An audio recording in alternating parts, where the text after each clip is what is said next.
You cannot hit absolute zero. Yes, you no, you can't. You can get so close to it that you think it is. No, you can't. Okay, you can't hit absolute. Okay, here's the issue. On Earth, you cannot hit absolute zero. I'm not kidding.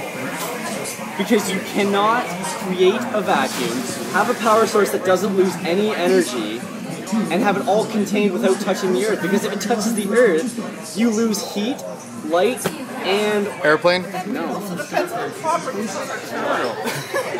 Dude, it does matter about the material, because if you lose any energy to the outside forces, you are losing...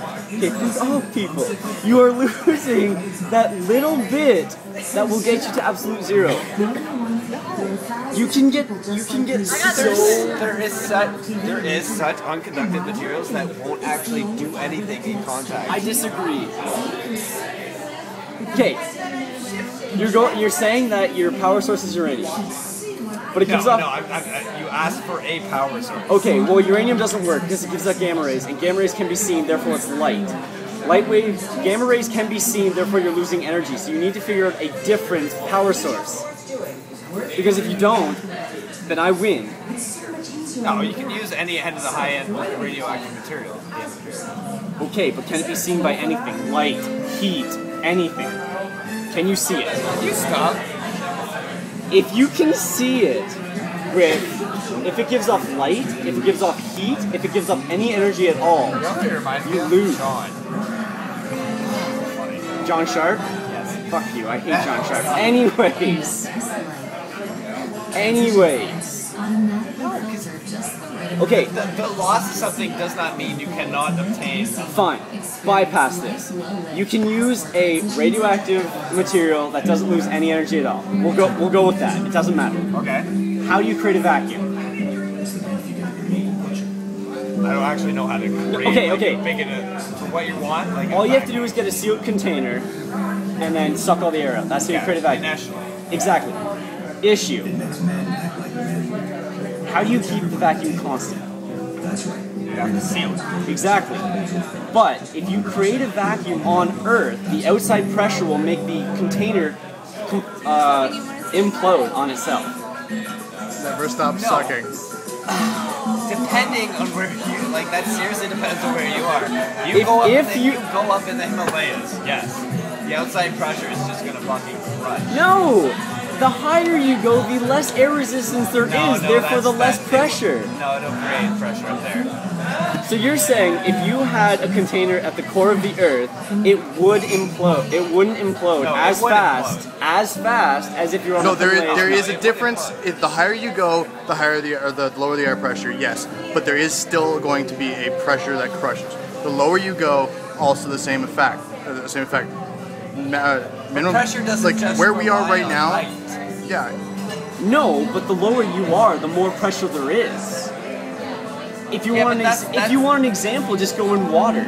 If you are at the surface, there's very minimal pressure. The lower you go, the more pressure there is on the body. That's why you can't dive. But that's because there's less air around you You're not in consistent water. It doesn't matter because a gas has the same properties as water does, to a degree. Not at all. Okay, explain. Like gas particles, those are gas particles. Yeah. You're gonna have gas particles. Gas moving off particles. Yes. here.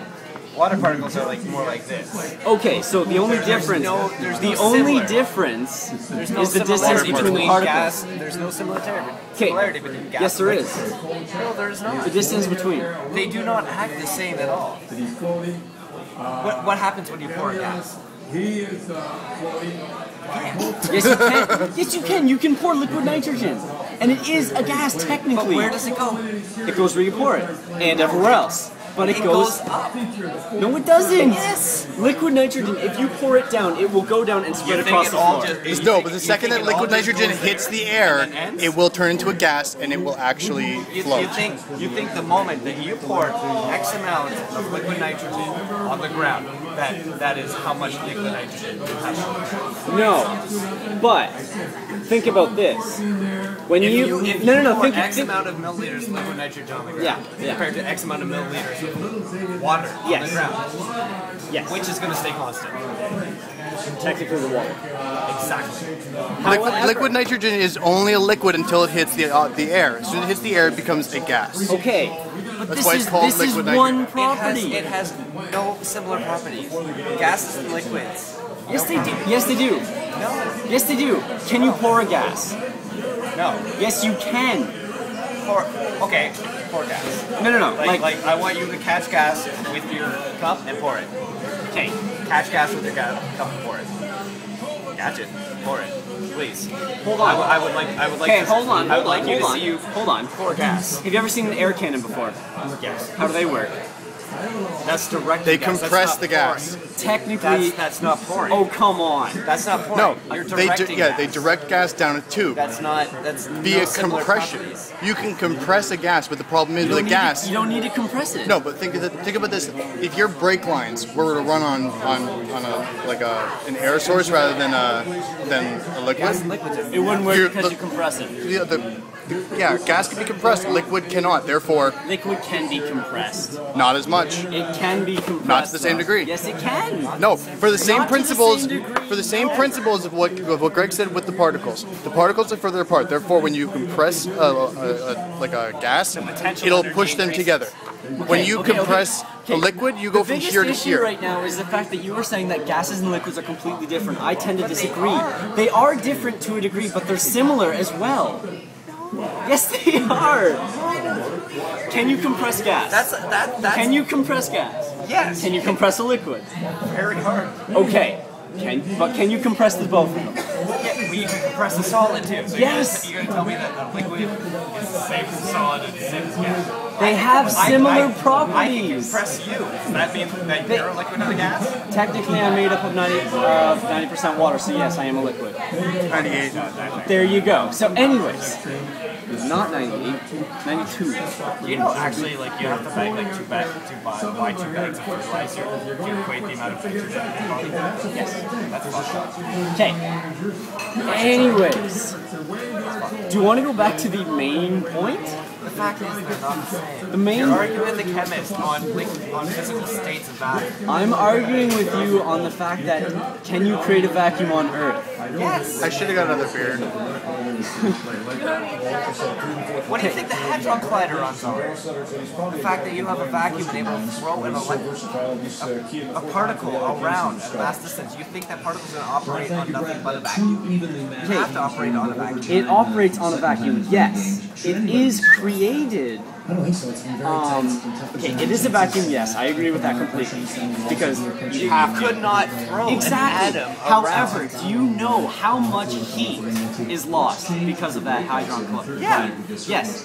So you're losing energy due to heat. You're losing energy due to friction. You're losing energy due to movement, air resistance. Like you're losing so much energy. So yes, it's a vacuum, but it's not a perfect vacuum, and you need a perfect vacuum to create absolute zero.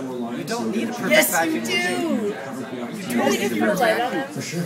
Okay, you do need a perfect vacuum to create absolute zero. Okay, so we're gonna have to agree to disagree.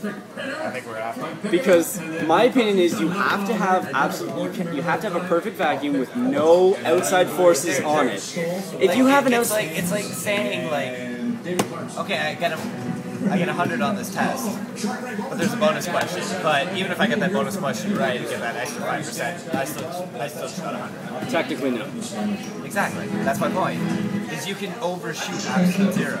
No, you can't. Nothing is absolute. That's the thing. Except for absolute zero. It's not. Then how Absolute can zero you is the achieve lowest it? temperature ever achieved on Exactly. Yeah, lowest temperature ever achieved on Earth. And you said that you said you can overshoot absolute You can zero. overshoot anything. Earth. Sorry, it was achieved in space, but it was achieved by Earthlings. Now, You can overachieve anything. You really think we got anywhere? But I have a question for you. By thinking that what we came to think couldn't be overshot. Was it 2 cream wars or a pitcher? Can I just get another Keats? Just a Keats. 2 keys, 1 cream war. It's like one. okay. You Final think thoughts here. Final think thoughts here. We honestly got anywhere by thinking that X. No final thoughts. I got another beer. We're like going you- over a while here. The poor Okay. Rutherford model Oh, of the yeah, atom obviously. looked like a muffin, Yes. you think it looked like a muffin? No. If everybody believed that and claimed that that's the way it is, this is how it has to go, end of story. You think that, you know, we would be where we were today. Think the about fact, this, the though. fact is, we call it absolute zero right now. Yeah. The fact is, you probably could go slower. Once you get to a lower temperature than absolute zero, that becomes the new The absolute point zero. is, we can measure the fact that, you know, at this point, at absolute zero, atoms stop moving. Yeah. All right. Okay. But that's what we can measure at that point in time. That's my point. You just proved my point in the same time. No, but Yes, I you did. still agree that we can hit absolute zero on Earth. But you can't. That's the problem. Okay, here's the thing. Listen. We are constantly going to find new materials. We're constantly going to get like advances in everything. So absolute zero now can be surpassed. However, the second it's surpassed, But you're agreeing with me now. it becomes the new absolute zero. Do you agree with that?